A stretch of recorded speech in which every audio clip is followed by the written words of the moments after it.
Les prédictions de Vanity Fair pour les nominations à l'Oscar du meilleur film. Les nominations officielles devraient tomber d'ici quelques heures ou quelques jours, je sais pas trop. En premier temps, on y retrouve Valeur sentimentale de Joachim Trier. J'avais beaucoup aimé ce drame, j'aime beaucoup l'univers de Joachim Trier, ce dont il parle, comment il dirige les acteurs. J'avais beaucoup aimé Julien en 12 chapitres. Il y a auparavant encore, mais vraiment, celui-là, j'ai trouvé ça exceptionnel.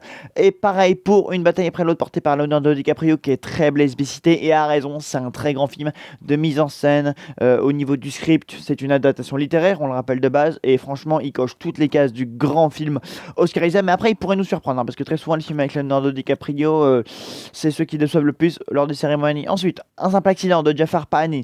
Celui-là, j'ai pas vraiment adhéré. Enfin, le cinéma iranien peut être très intéressant, mais celui-là, pour le coup, pas adhéré du tout. Sinner, je trouve que c'est un très bon film, Sinner, vraiment. Surtout sur toutes ses formes, mise en scène, écriture, montage, mise en scène, découpage, enfin bref. Mais c'est trop long. 2h17, c'est beaucoup, beaucoup trop long. Agent secret, je vois ça dimanche, on en reparle. Hamnet, je vois ça très bientôt, on en reparle aussi. Bugonia, j'aime beaucoup Yorgos Lanthimos, son univers, j'aime beaucoup. Enfin, Pauvre créature, c'était mon top 1 il y a 2 ans. Enfin, au moment où c'était sorti, j'avais adoré, extraordinaire. Frankenstein, j'ai trouvé ça très très bien d'un point de vue esthétique, acting, la production design est exceptionnel.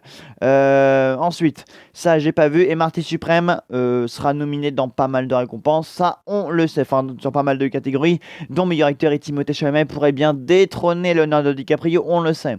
Et vous, parmi ces films-là, quels films pensez-vous qu'ils vont être dans les nominations finales? Dites-moi ça en commentaire.